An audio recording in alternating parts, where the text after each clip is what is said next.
You're listening to the ESO Network, your station for all things geek.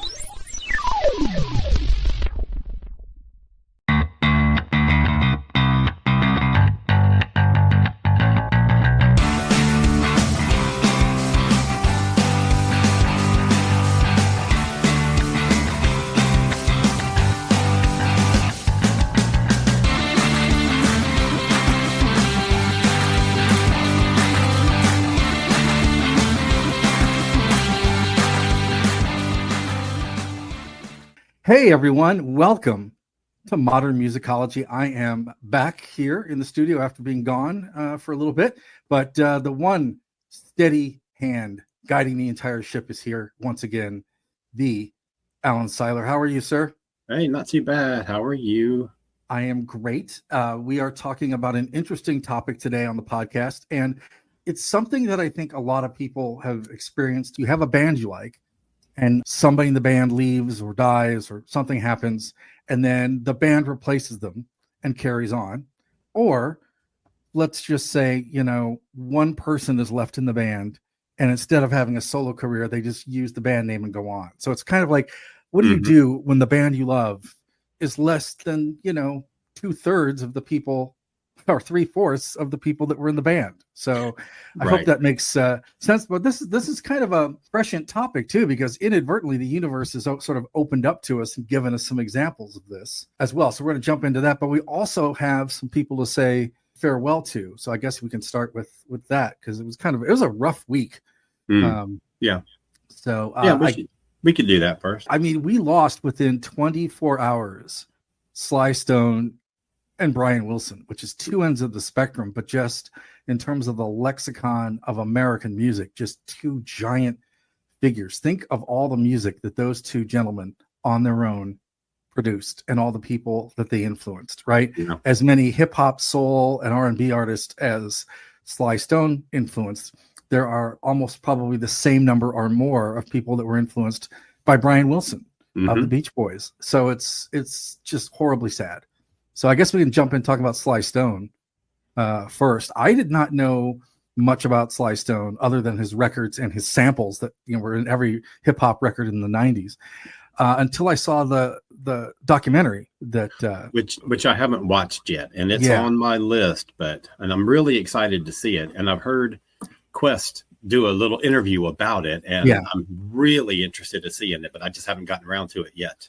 Yeah, so I'm not going to spoil that too much for you, but see that if you want a really good overview of Sly Stone, that's fantastic. I mean, obviously he perfected funk and pioneered it and sort of took it to strange new exotic places that we lost him. And I would say, sort of a modern James Brown kind of. I mean, the comparisons are always there, but sort of like in terms of style and sort of just driving, what James Brown did for soul, I think Sly Stone did for funk. A band leader, as far as being someone who, just like Prince, a little bit later than Sly, someone who learned those lessons from James about how to run a band, how to rehearse people, how to get people to know your vision. And, they are notorious for rehearsing a band for hours and hours and hours and hours until they are tight, until they know every cue, and until whichever band leader it is can do anything he wants and the band knows how to follow it. And that's just crazy. And on the flip side, you can make that correlation with Brian Wilson too, who drove Mike Love and the rest of the Beach Boys absolutely nuts with his just micromanaging of one or two little things in sounds, right? These guys are both artisans of crafting the music that they hear in their head and turning it into sounds. And there is a direct correlation, I think, between James Brown, the Sly Stone, the Prince, and then we have people now that are sort of in that same vein, not quite as good as Prince, but sort of in that vein. You can definitely feel the marks of Sly Stone everywhere, I think. Yeah. But a really great legacy of hits. He was... That band was all over the radio back in the day.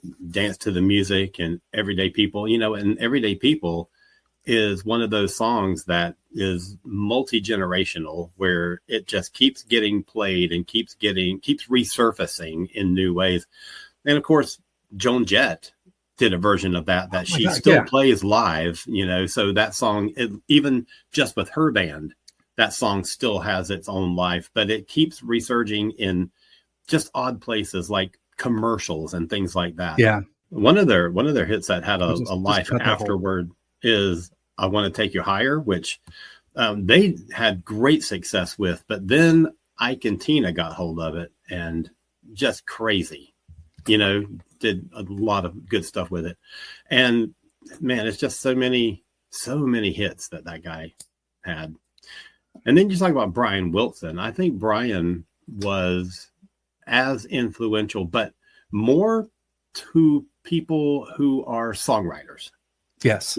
People who are song crafters, I think he was a big loss for those people, because I think a lot of people kind of learned their craft from listening to the Beach Boys, from listening to his compositions, from listening to the kind of variety that he would bring to their songs, and learned their craft from him. And the idea of sort of like taking your time to produce a record, the studio work that he did is very interesting on how, not only, like you said, that he influenced all these people as songwriters, but it's sort of like he's very much someone that you watch how they work and you pick it up. She and him made an album of Brian Wilson covers, and he's actually on the album. And the one thing that, M. Ward has said is that, like, I thought I knew my way around a studio, but I just sat there and watched him sort of like just do his thing. And, so there's all these guys that think they know how to produce records, and then they're in a room with that guy. I think something like Good Vibrations was hugely eye-opening for a lot of people, even in terms of just listening to the radio at the time, because it is such an intricately structured piece.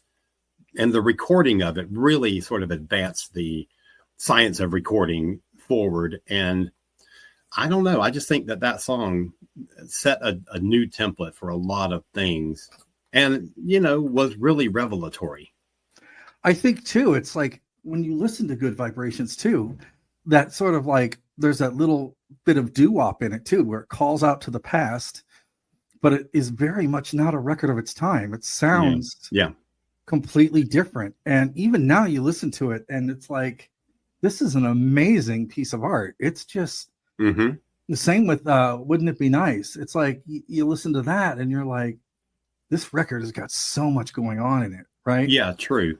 But I think that Good Vibrations really pushed the Beach Boys sound forward. Yes. Like, it wasn't something that anybody would have expected. And they're changing with the times, And you can hear this is a band with momentum and an eye on sort of using technology, I think, in a way that's interesting. And I think he really pushed everybody around him. I think you're right about Good Vibrations too, because it's got so many little nuanced bits and pieces to it too. And I saw Brian Wilson when he did the last Pet Sounds tour. He had Jardine with him, and there were people weeping when he was playing some of those Pet Sounds songs. And I got to tell you, it's one of the 5 best concerts I've ever been. Yeah. I mean, when he broke into God Only Knows, I mean, Jesus. And I think that God Only Knows is one of the greatest pop songs ever written. Yeah. And, it's interesting too, because you hear like when you hear something like some of the songs on Pet Sounds, you can tell where like the Pixies came from. And you can hear like a bunch of other bands that are coming from that, in the same way that you hear, when you listen to Sly Stone, you can hear, Janelle Monáe, you can hear some of these other folks coming around, these R&B people now, you can tell. So both of these guys were like hugely influential. I think though, the thing that's interesting about Wilson too, is that it's just, he managed to step away from the Beach Boys and still completely reinvent himself afterwards, in a way that a lot of other artists can't. I think that's really fascinating. Yeah. And there was somebody else that you wanted to. We did lose Douglas McCarthy from Nitzer Ebb, which is, if you're a fan of like electronic or industrial music, you've heard Join in the Chant and Murderous. And, they sort of took that like banging and clanging of German industrial music and brought it, to America. They opened for Depeche Mode. Which kind of really opened the door for them. But they had a single called Fun to Be Had, which was remixed by George Clinton. So there is kind of a loose connection to all of this going, yeah, the world is just a strange place. And it's, it's interesting too, is that, I don't necessarily think that you think of Nitzer Ebb as being like pioneers or being particularly groundbreaking, because a lot of other bands sounded like what they were doing. But where they get interesting is just they had, between Phil Harding and Alan Wilder and a bunch of other people producing them, they just managed to catch a moment and really catch that like wave of like late 80s, early 90s industrial music as dance music kind of wave, sort of a precursor to Nine Inch Nails, but in the 80s. Yeah, he passed away as well. So it's just been a really weird week for music. And I thought we should at least talk about Sly Stone though, and Brian Wilson, and I think you did too. So yeah. Yeah, absolutely. That Brian Wilson thing, man, that hit me like that hit me as bad as like Johnny Cash or Joe Strummer. It's just, you can't replace that. Sly Stone's the same way, but Brian, you cannot. I listen to so many bands now that get, that come across my desk, and I'm like, yep, they heard the Beach Boys. Oh yeah, the Beach Boys were almost like the American Beatles. Yeah, where they reshaped the whole musical landscape, and everything. You can trace so many things back to them. Yeah, which I think is really, really cool. And what's interesting too is I thought Paul McCartney really summed up Brian Wilson really well too, where he called him like a genius, or an American I think was it McCartney that called him an American Mozart? Somebody called him an American Mozart this week, which I thought was really interesting. But yeah, when Paul McCartney tips his hat to you, you're in pretty good space. Yeah, true. So, and that is actually a great segue for our topic. Okay. Today, because one of the bands that's kind of out and about in the world right now with one original member is the Beach Boys. Mike Love is just like, he's hooked up to the Beach Boys wagon. They're playing everywhere. They're doing all the hits. It's Mike Love, and I'm not even sure who else is in it anymore. But but that's kind of what we're talking about. It's like, if I'm going to go see the Beach Boys, I'm just kind of like, it's not really the Beach Boy. Right. I feel hollow. But if and this is where I'm wrestling with myself with this topic too. It's like, if I go see Brian Wilson, I'm like, okay, it's Brian Wilson, but his catalog outside of that is so huge that it's okay for me to feel that way. So the Beach Boys are my exhibit A in this beginning of this topic. Well, yeah, there are a number of bands that are touring currently with no original members.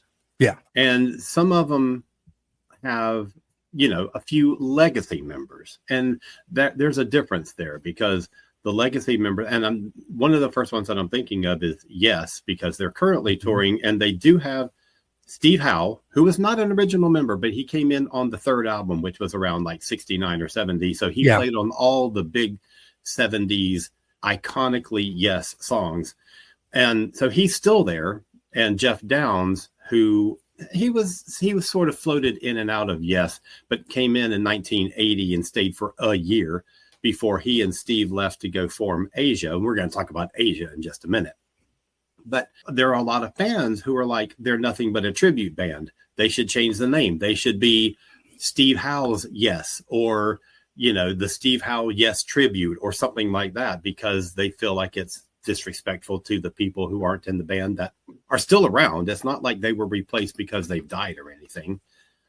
So the question is, how much change is too much change? I think for the most part, I think the general public who just go to see a show don't care. Yeah, I've seen those like package tours of like, the Four Tops and the Temptations. Right. Temptations got one guy left, right? But you see like the OJs and the Four Tops and and sometimes it's their kids or whatever, and people don't care, and they keep the spirit of it alive, but it's still not the same, right? And it's like, okay, when they get to be artists of a particular generation where there's pretty much almost nobody left from that generation, at what point do you just like come up with something else? Yeah, exactly. And one of the things that sort of brought this topic to our mind is that there was a press release just this past week. We're recording this on June 22nd. So just a few days ago, a press release came out about the reemergence of Asia, and with this exciting new lineup, it's Jeff Downs, the keyboardist, who was one of the original members, and this new batch of people he's got surrounding himself. And the press release really focused on the hits in the 80s, particularly from that first album. And it sort of made a vague allusion to, the years between 1990 and now. But it really was like, hey, you remember that band from the 80s? Well, they're back. But the thing is, you're completely ignoring the fact that Asia has not really ever stopped. They just weren't in the public conscience. They kept making albums with a different lineup, but they weren't having radio hits or anything like that. So it's just weird. And their last album was, I don't know, 2014 or 2015 or something. It's not been that long since but Jeff has been touring and recording with Yes for the last 10 years. He's back in the Yes lineup. So it just, I don't know. It's just weird that it's Jeff Downs, but it's Asia, but it's not like this is a complete reinvention of something from the 80s. This is an evolution of something that's been carrying on actively since the 80s with different lineups, different players in the band, all around Jeff Downs. And I don't know, they're trying to make a put. And I think they've signed to a new record label, and the new record label is the one that's wanting to sell some albums when a record finally does come out. But I don't know, it's just a weird sales pitch to me.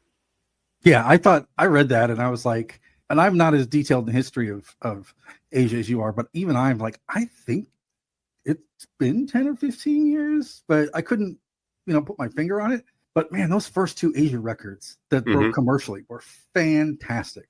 They understood how to make a record that was like really spoke to the early 1980s, and they were incredible. But I'm curious to hear the catalog after that. Now I'm going to go back and listen to those after.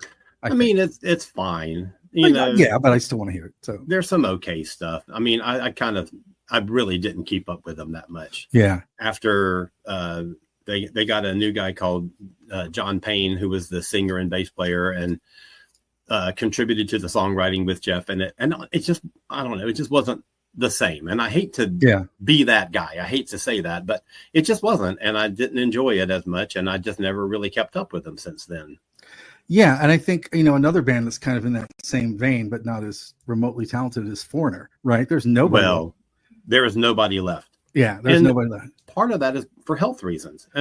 Age, yes, but also health reasons. Mick Jones just can't do the touring anymore. Yeah. And that's an interesting one because there are no originals. They've been touring under the name Foreigner for a long time. And it's just it's a progression. There were original members with the new guy, Kelly, whatever his name is, singing. He has been in the band for 20 something years as the lead singer, and he's leaving the band. And they've made this big announcement about it, like on American Idol and press releases and stuff. And you're like, who cares?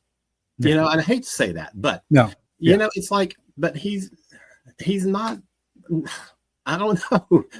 Is he really Foreigner? That's the question. And a lot of people, you get on these bands like Facebook groups and their Instagrams and stuff like that, like fan groups, and people just rail against this stuff like crazy. Like if XYZ is not in the band, then it's not that real band, and blah blah blah, and they just get so angry about it. And I'm like, I don't think it's that big a deal. And I think nostalgia really plays into a lot of this too, right? Obviously people want to sell records, but right now, we are in the midst of an interesting time because the nostalgia of the 80s and the 90s is what everybody's buying, right? On tour, like everything old is new again. Right. And, Foreigner, I think, really lived a lot off of its grassroots kind of base. Boston, I think, only has one guy left in Boston, but they're still doing their thing as well. Sure. And I think, didn't REO Speedwagon do a farewell tour this year? There is a whole situation with Speedwagon. Okay. Where they had a big fight, and Kevin Cronin, the singer and main songwriter, has split off, and he's now touring by himself as Kevin Cronin, who it looked like he's literally billed as like Kevin Cronin, the guy who used to be in REO Speedwagon. And it's so stupid. It's so dumb. Yeah, but I think of this. It's like, okay, Quiet Riot's got a new singer now, and it's like it's not going to sound the same as those records did. There's just something about that guy's voice that is just incredible. But I mean, Kevin Dubrow is kind of dead. Yeah. Right. So you either you have to replace him or you stop doing it. And those are the two options. And there are bands that have gone both ways. Yeah. Rush will never be Rush again without Neil Peart. And they have said that we will not play as Rush without Neil Peart. Zeppelin did the same for a long time, did the same thing after John Bonham died. Queen have been very careful about the way that they have built themselves. They have continued on after a respectful, period. They continued on as Queen plus Paul Rogers and then Queen plus Adam Lambert. They never said this is Queen. Yeah. And I think that's kind of the right way to go in most of these situations, especially when the person that you're talking about is the iconic face of that band. Yeah, and I think of like Nile Rodgers with Chic, where it's now like Nile Rodgers Chic now. Yeah, that's true. I mean, it's not quite the same as Queen, but I that's kind of the correlation that I would make to it a little bit. But could anybody tell you any member of Chic other than Nile Rodgers? So what does that matter? No, but I'm just call it Chic. Just hire some people and call it Chic. Who gives a shit? But then, so you've got, and this is a show that was just here last night, and I wasn't able to go because I had something else come up. But Kansas is touring with no original members under the name Kansas, and they are officially Kansas, and they are so good. The current lineup is really amazing. They have put out albums under the current lineup with no original members.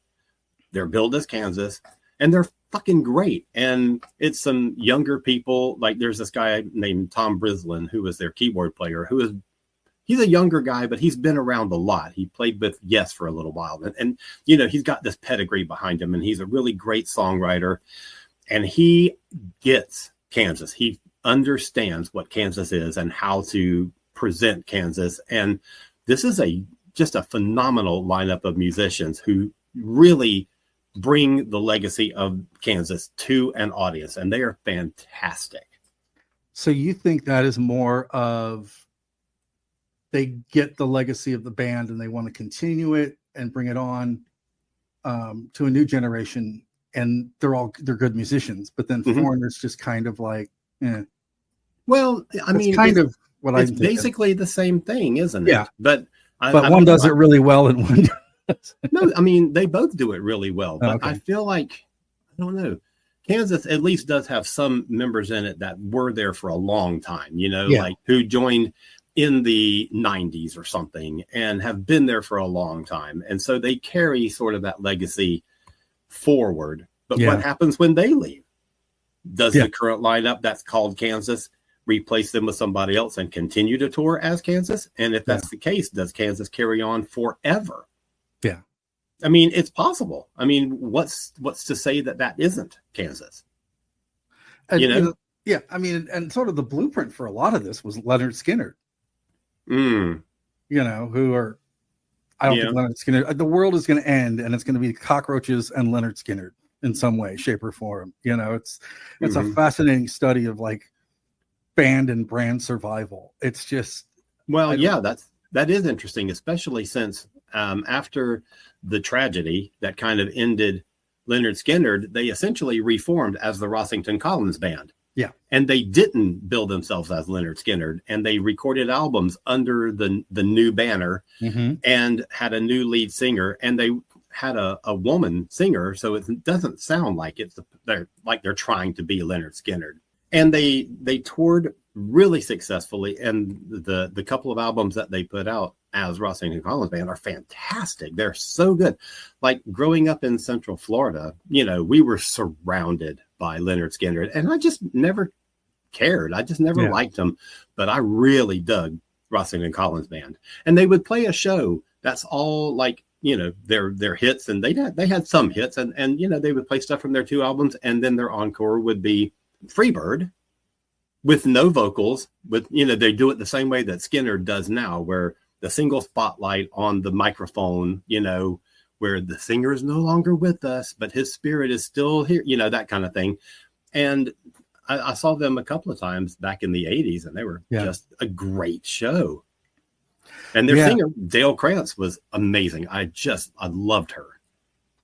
It's also too, this reminded me of like, boy, the Grateful Dead did really well without Jerry Garcia, didn't they? Yeah. I mean, that was one of the other things too when I was thinking about this topic that sort of came to my head is like, you talk about honoring the band and the legacy without missing a step in many ways. The Dead did it kind of. They found a way to. But they rebranded, right? They called themselves Dead and Company. Yeah. So they're not making any claim to still be the Grateful Dead. They're not grateful anymore for being dead. Yeah. And they're kind of saying this is what we are. This is what we're doing right up front. So there's no ambiguity. I don't feel like. Yeah, but I thought that was a way to continue the band and honor sort of the legacy of it without sort of trashing that. That's kind of what absolutely I sort of think of it, right? Because like I kind of talked about this earlier, but you've got like the Four Tops and the Spinners have no original members left, but man, people love them. I'm like, you know what? If that makes people happy, great. But yeah, Linkin Park is touring with a female singer, and boy, did people hate that when that idea broke? Right now they love it. I don't know. I don't know. Maybe, but I think that if your singer dies, you're going to replace them at some point. Ideally, but man, when you hear the music that they've done with her, it's fantastic. I have never been a Linkin Park. I mean, I like them enough. I'm not a fan or anything, but I think they sound amazing with her. I think that their bands sort of taken it all in step, or their fans have taken it all in step 2 a little bit, which I think is interesting too. Sure. Yeah, of course. That's kind of.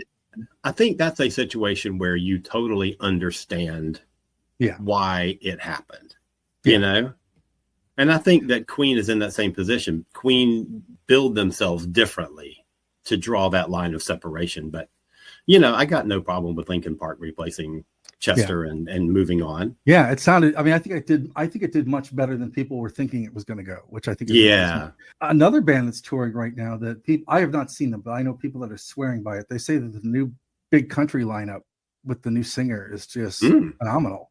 Wow. And that, again, that falls into a band who doesn't have their singer anymore, but they're still touring and doing everything.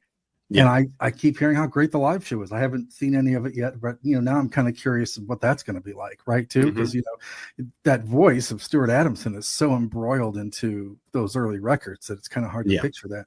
Yeah, and it's hard to. Do you get somebody who's completely themselves and is going to make the songs sound different, or do you get someone who is a sound-alike? Yeah. And there are pluses and minuses to both of those things. Journey fans fucking hate the fact that there's somebody else singing Journey songs aside from Steve, who, let's just be honest, his voice is not up to singing those songs anymore. Yeah. And his quote unquote replacement, Arnel Pineda, is fantastic. And he's a great performer and a really good singer. So what's the problem? And people, their fans, from what I understand, are responding. I mean, they're still selling tickets, so somebody's happy with it. But again, that goes back to general public. General public doesn't give a shit. Okay. They don't know. They just see it's Journey, and they want to go see "Don't Stop Believing" and those songs, and they're going to hear them, and they're going to hear them perform really well. And I just don't think for the general music fan really cares. But the hardcore Journey fans, there's a lot of them who are like, it's not Journey unless you've got Steve Perry singing. It's a slap in the face if it's not Steve Perry. And this is kind of along the same lines as I was talking to our co-host Stephanie Seymour this week. Yeah. And she was saying, we were talking about the topic. She's like, I would not have gone to see U2 at the Sphere because it wasn't U2 because Larry Mullen wasn't there. Mm-hmm. Right. That's So, one of those cases, though, where it's been the same four guys from the beginning throughout yeah, their entire career. And there is no history there of having to have replaced a member. And how do yeah, you do that? And, and that's a unique situation. Them and Rush, did their first album with a different drummer, and then Neil yeah, comes in. But throughout their 40 plus year history, it's been the same three guys. yeah. And yeah, I don't think you can change somebody in that situation and it be the same. Yeah, but she's like, I'm not going to go see him if it's not. I'm like, yeah, I get that. Yeah. I think, and I know a lot of people that felt that way, but I know a lot of people that felt that way and left those shows, and they were just like, this is great. Sure, So of course. They're kind of an interesting sort of ink spot on this topic with that, too. The other thing that's going on too, I know we're talking about bands that are kind of touring and stuff, like Soft Cell's touring right now with Simple Minds and Modern English. And Dave Ball has had back issues and surgeries and stuff, so he's not making the tour. It's Mark Allman, and then he's got the guy who played, keys with him on the album and stuff, who is familiar with the material and stuff. But again, I think it's very similar to U2, where they have the blessing of the guy they're replacing. Yeah. So I think that type of situation, it's okay. All right, I'm seeing this band, but is it Mark Allman or is it Soft? I'm like, okay, I get it. I'm not really. Right. Whereas I find it really weird, when they had the Cruel World Festival that, they listed General Public as playing. And I'm like, it's just Dave Wakeling. And Dave Wakeling has been touring as the English Beat for like 90,000 years. Every 10 months he comes to town. Yeah. And, it's like, okay. And now he's doing it. I'm like, that that pushes me a little. Sure. But that there's more name recognition there. Now, for the people who know, they know Dave Wakeling. Yeah. But I think, more popular than that, you lose the name recognition if you don't use the name. English. So, if you want to sell tickets, you're going to. And I also think too, he's the driving, you could argue it's his band. Sure. So that, you could argue that argument kind of makes sense. But if it's like, a band where it's just the guitarist, but then, we say, oh, if it's just the guitarist, well, what about AC/DC, who's got one, so this is such a weird, bizarre morphing thing. But like a couple bands from my youth are back. Black Flag's back with Greg Ginn and everybody else in it is new, a bunch of new kids. And then the Dead Kennedys are still touring, but obviously their drummer passed away and Jello Biafra is not on it. So it's like, I don't really think it's the Dead Kennedys if you don't have Jello Biafra and that weird voice, And I don't think it's Black Flag without Rollins, right? I just think of course. It's just so distinctive that. Yes, exactly. And it's synonymous. And, similarly, Berlin is basically Terry Nunn. Now, when Berlin broke up, Terry went through the proper channels, negotiated through lawyers and the courts and everything, and has the legal right to the name Berlin. And she's hired up a band, they have recorded some material, but they're never going to have radio success like Berlin had back in the 80s. But she's still touring as Berlin. And, she's doing it the right way. She's doing it through the proper channels to make it legit. But still, but then you come down to the other fact of, could anybody, if you just ask somebody on the street who's listening to the radio and a Berlin song comes on, who is the singer in the band? And they can tell you Terry Nunn. And you say, who's the guitarist in the band? Who's the bass player in the band? They have no fucking clue. Yeah, I mean that's it, and it's interesting too because they're touring with Flock of Seagulls, and Mike Score pretty much is. It's all Mike Score at this point. It's the same. I think it's the same thing where he sort of negotiated out of the band, and he has a new record out and stuff too. But so it's interesting that like again, all these '80s bands, they're cashing in, man. It's like, oh yeah, could I live the rest of my life without seeing a Flock of Seagulls? I'm probably okay. Yeah. Am I okay if I don't see Berlin? I'd kind of miss Berlin a little. I mean, right. Sure. I never had the opportunity to see them. I didn't either. So I don't know that they ever even came, like when they were active and touring. I don't know if they ever even came to my area. Now, Terry's been here with her current iteration, but I haven't seen them. But I never saw the originals either. And I don't know that I ever even had the opportunity to. And Buzzcocks are touring which is way interesting because it's like, how many people are in Buzzcocks now? So that'll be interesting. Gang of Four is also touring, but they also are saying this is our final tour. Yeah. Okay, that's a whole separate issue. It's similar, but also different, in that sort of way that people are either really cool with or really not. Yeah. And we're never going to be completely able to rectify if, what people think of that. It's always going to be, people are either like, yay, this is great, or they're not. And that's just kind of how it's going to be. Well, and the bottom line is all of these things are going to continue on if tickets are selling.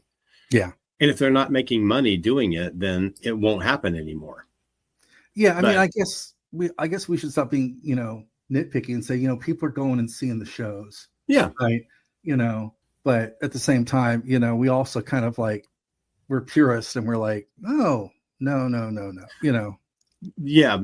But, being a fan of a band like Yes, like I have been for decades, who have constantly changed lineups. And every time they do a lineup change, it's with a new person who is an absolute virtuoso, who reshapes, who like adds new dimensions to their new material, but reshapes the older material too. And everything keeps changing. And I love that. I love hearing music evolve. I love how it changes interpretation when a new person comes in and adds their new dimensions. Yeah, I think too that with them, it's like I never felt like they've gone away. True, they haven't. And I'm not as into them as you are. But to me, it never really felt like they went away. It always felt like they were active or out there. So it's never really felt like a cop out. Well, cheap money. Right. But since they kicked out their founder and lead singer, John Anderson, and have been touring with another guy, that's not a cool. lot of Yes fans get pissed off about that.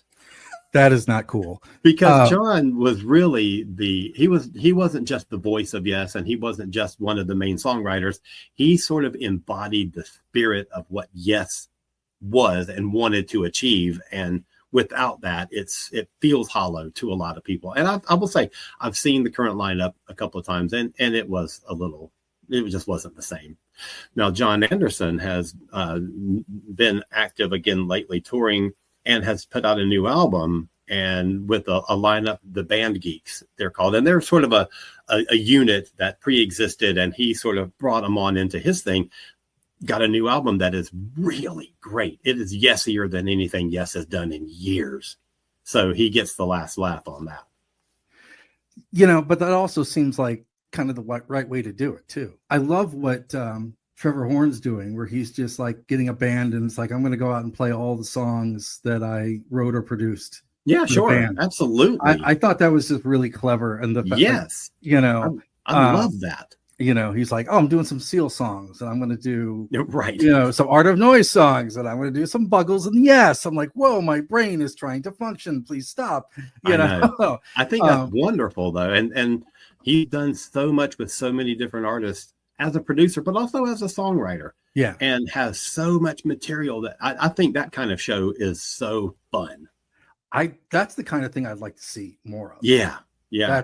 That's my kind of my sort of exclamation point to all this. That's what I want to see more of. So another example that I was thinking of when you were saying something else just a few minutes ago, and that is Starship. When Jefferson Starship was, and that's another band that has changed lineups 800,000 times, but continued on because of Paul Kantner, the founder of the band and the guy who sort of ran the ship. And when he left the band, he was like, okay, well, you can continue on if you want, but you cannot use the name Jefferson. I'm taking that. So they continued on as Starship, and they produced their top 40 bullshit that was done by outside writers and had nothing at all to do. Anyway, so their singer at the time was Mickey Thomas, and he still tours as Starship featuring Mickey Thomas. So it's just him and a bunch of hired hands. Yeah. But you kind of get that era of the band still represented. But then at the same time, Jefferson Starship has continued on, and they have no original members because Paul Kantner died in 2016. Yeah. But they sort of have a couple of legacy players, and some of the legacy players were ones who contributed to the songwriting back in the 70s and the 80s. and the current lineup has released an album, and the current singer, Kathy Richardson, one of the songs on the new album is one that she and Grace Slick co-wrote together. So, you still have some of that like stamp of approval. You still have some of that legitimacy in what they're doing, even though it's technically what some fans call a tribute band. Yeah. It's a tribute band that's sort of like tribute band adjacent.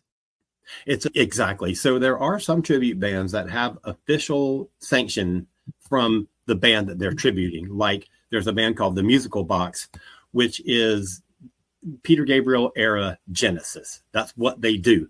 And they have the okay from Genesis, to the point where back on those 70s tours, like The Lamb Lies Down on Broadway and Selling England by the Pound, part of their stage show was like slide, like their back projections on their staging of these different slide shows that go through the different songs. And they have those from the band. The band has said, take these and use them. So they have official sanction from the band. So going and seeing the Musical Box Genesis in 77 or 78 or whatever. Cool. And it's so interesting. But, cool. So what's the difference between that and a band that's currently touring with no original members who are carrying the name, and they carry, I don't know. It's a hard line to draw. It's a fascinatingly weird, twisty turvy, timey-wimey kind of problem if you like music. Right. But it's like, but yes, here it works and here it doesn't. And how do you, it's like, how do you pick it's like you're going to the buffet and picking what you like and discarding the things you don't. Right. Sure. And for every person that's like, oh, I like this lineup of this band, more than this one, there's going to be 50,000 other people shouting them down. It's really, really fascinating. So it just gets tiresome on like the message boards and things like that, where you can't have a discussion without somebody chiming in to say, well, it's not really, whatever band, fill in the blank, without whatever member, fill in the blank. And it just gets tiresome. If you feel that way, don't participate in this discussion. Just leave, Yeah, exactly. Drives me bananas. Yeah. And we managed to get through this topic without me having an aneurysm trying to. Hey, we still got a few minutes left. It could happen. Yeah, I know. But we managed to get through it without me completely just self-destructing over, because it drives me nuts that there's all these bands that are back now. The guy from Naked Eyes is touring as Naked Eyes. It's a two-man group and one of them's dead. Right. Come on.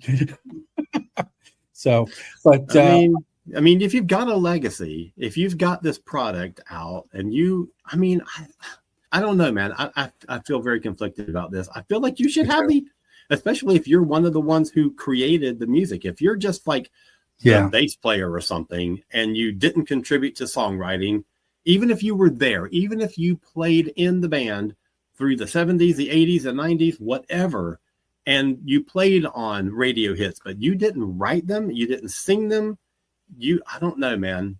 I feel like that's a cheaper grab than someone who actually contributed, who has some ownership of the product, still marketing that product. I don't know. I don't have much problem with that. Yeah, that really gets to me too. Right. As a maker, as what they call a content maker, that really gets my And goat. I should say, nothing against bass players, and not that bass players can't be songwriters, because some of them are. I'm just saying, if you're one of those guys that didn't contribute to the creation of the music other than playing on the record, I don't know, start a new band or something. And that's been done. Bass players, that's been done very well. Yeah, that'll be another topic. Bass players who've started their own band. Let me write this down. Now we have a topic.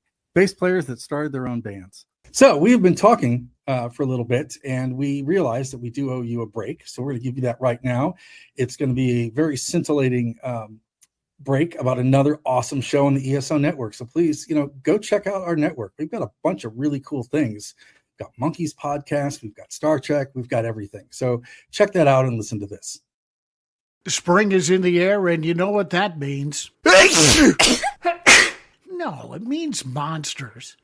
Hey, it's Monster Attack, the podcast dedicated to old monster movies. Join us every Monday for new episodes at 5 p.m. You can find Monster Attack on any venue that offers podcasts. So check it out. Monster Attack, a proud member of the ESO Network. And we're back. And Alan, we've reached the part of the show where we want to do some shout outs sort of to folks, because we've had a lot of really interesting things going on for each of us in the last couple weeks. And I want to thank Parker's Table in St. Louis, because they have put us on in their store sort of as a backdrop for when people are shopping. We want to thank them. And it's pretty cool, to be walking in there and then you're like, wait a minute, I know that voice. That is that's the dulcet British tones of Anthony Williams. I know that voice, right? As I'm carrying my bread and my cheese to the checkout, there's Anthony's voice. So thank you to them. Also, I gave a paper presentation this week at Not Manchester, Not Factory, and it was about Manchester as a music city and factory records and the whole thing.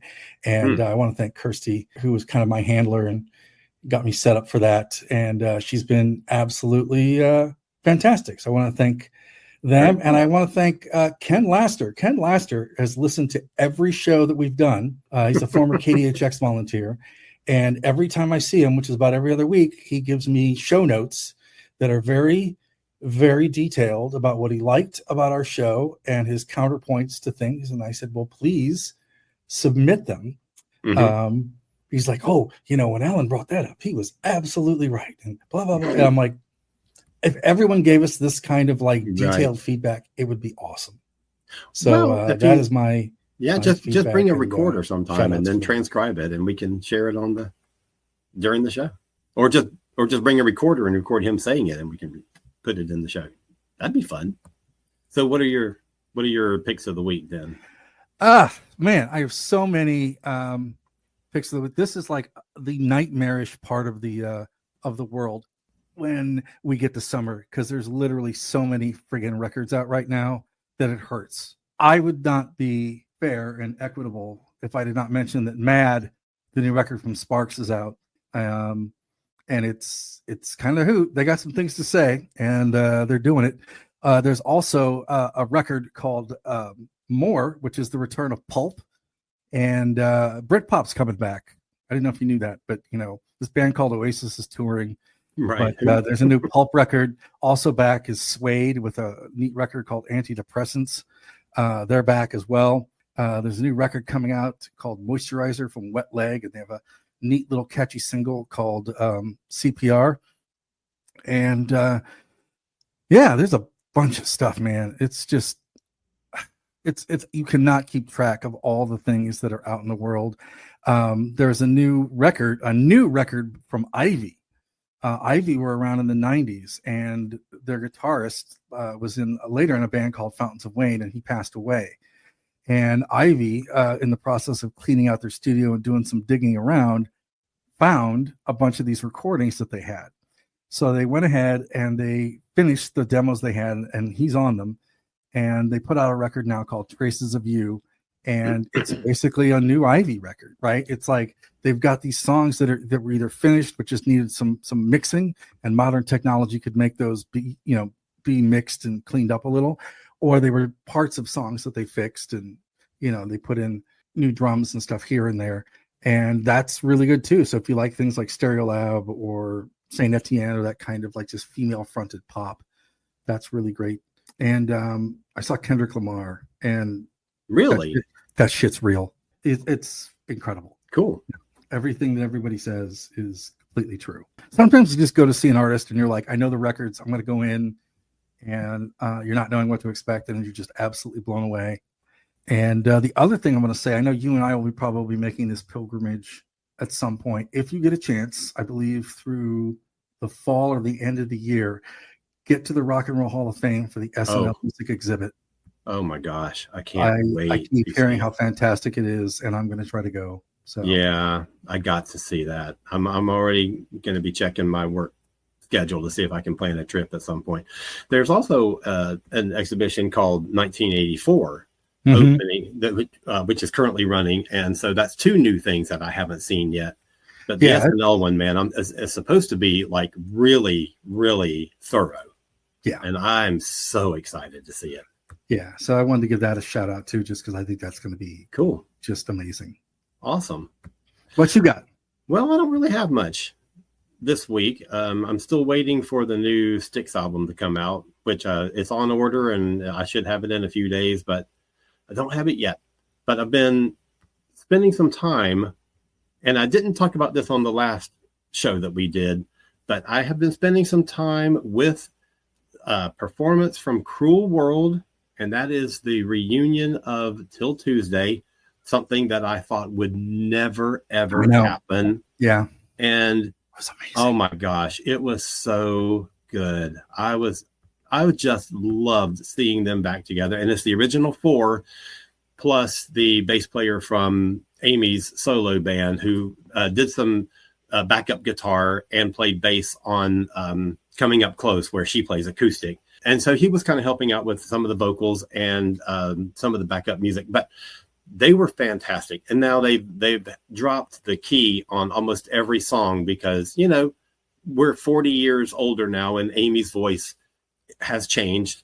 And so they've changed the key on these things to fit, especially the songs on the first album where she's singing really, really high. But, and most of this set, I mean, I feel like at least half of this set was from the first album. And the other half was divided up between the second and third album. And then they threw in this weird Cars cover of Drive. I didn't understand that at all. Yeah, I didn't either. But I mean, I would rather have heard one more Till Tuesday song than hear them play Drive, you know? Yeah. But, oh man, I loved them back in the day. And I still listen to them on a regular basis. And I was just thrilled to see them back together and performing, but apparently that's not going to be a continuing thing. That was a one-off, and Amy's on her current tour. Yes. And it just makes me sad, but I got that one, and that was one more than I ever thought I would ever get. So, and she was so lovely. Like, I watched an interview with her before, and she's like, I don't know how it's going to sound. We all got in a room and it felt great. You know, and like, it's so great when you hear that and it sounds genuine. And during their set, there was at one point they were going to do Love in a Vacuum was the second song that they played. And she's like, she just steps up to the mic and says, okay, right now I'm going to attempt to play flat bass. And then there was another song. I don't remember which song it was, but it starts out and she stops and she goes, oops, sorry, wrong key. And then they start over again. And it was just so genuine and so off the cuff. Yeah. It was great. So it's all on YouTube. So everybody go look for it. There's a couple of the Simple Minds shows too from this tour. Mm-hmm. They've been amazing as well for as old. I mean, you keep forgetting that band is like 40 years old, right? Oh yeah. But like his voice is still, Jim Kerr's voice is still, you know, it is like Amy Mann's, you know, a little lower in the register, but it's pretty amazing. Yeah, that Cool World Festival is really great. I just don't want to be outside that long. I know. So I do have a friend that went to it. Mm-hmm. And she was talking about all the amazing bands that she saw at Cruel World. And she got to whatever stage Till Tuesday was playing on right toward the end. So she only got to see the last couple of songs, but said it was fantastic. And I'm so envious of her. She saw a lot of really great bands on that show. And I am glad that we have, you know, YouTube now to watch all this stuff. And now everybody's putting everything up in 4K. So it's like, exactly. Why am I paying for Yeah, totally. You know, I've been watching a couple of the Sparks dates already that are up, and some of the LMD shows and stuff. And I'm like, you know, it's still not the same as being there. I get it, but there's a lot of moments that happen some of these shows that aren't going to happen on every show. So, but something like these once in a lifetime things with Till Tuesday is, you know, pretty fantastic. So. Yeah, absolutely. Well, is that it? I think we've reached the end of the line, my friend. Would you like to tell folks where they can find you? Well, first, yes, I want to say, no, we can do that. That's fine. Sure. Yeah. You can head over to Cosmic Creative, KOZMIC creative.com, and you can see all the other shit that I get up to. And all of your other podcasts and stuff too. That's right. Which That's is great. part of the other shit. Yeah. Yeah. I've got a couple hustles. So there's Louder Than War Radio on Mondays from 6 to 8 Greenwich Mean Time, or 1 to 3 Eastern. And that is a show called Antics on Louder Than War Radio. And then later that day on The Face Radio out of Brooklyn in New York City, it is a show called The Free Design for The Face. And then I'm doing a show for people in LA, but that show only I do 2 a month, and it repeats, so it's a little more cash, but as they like to say. But that show is called The Comfort of Madness on Eardrum Buzz Radio, and I have to say that I've done about 10 of those, but the last couple weeks, people have said that listening to my show got them through some pretty heavy stuff. So hearing feedback like that is all worth it. So yeah. Cool. Well, join us again 2 weeks from now. And let me just say, 2 weeks from the day that this show comes out, 2 weeks from that will be July 13th. July 13th is a very important date because 40 years ago from that date was Live Aid. Mm-hmm. So join us for our next show, because we're going to be doing a special discussion, retrospective kind of thing about Live Aid. And I'm so excited about that. And then 2 weeks after that, we'll be having the first of our 2 shows about the year 1985. So it's a big year. Yeah. Holy cow, there's a lot to talk about that year. Live Aid changed me as a music fan. Oh, I can't wait to hear that story. It really did. Yeah. All right, so everybody join us, get into it. And you know who else should be around next time on our next episode? Stephanie Seymour should be back with us. I'm so excited because she's been on a little leave of absence, but she should be back with us for our next show. And I cannot wait.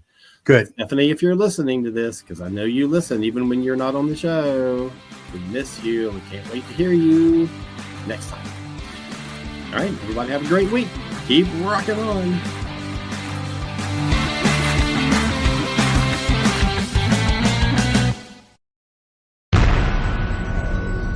This has been a broadcast of the ESO Network. Be part of the crew and help support our shows by donating to our ESO Patreon or by shopping at the TeePublic store, which can all be found at www.esonetwork.com. The ESO Network, your station for all things geek.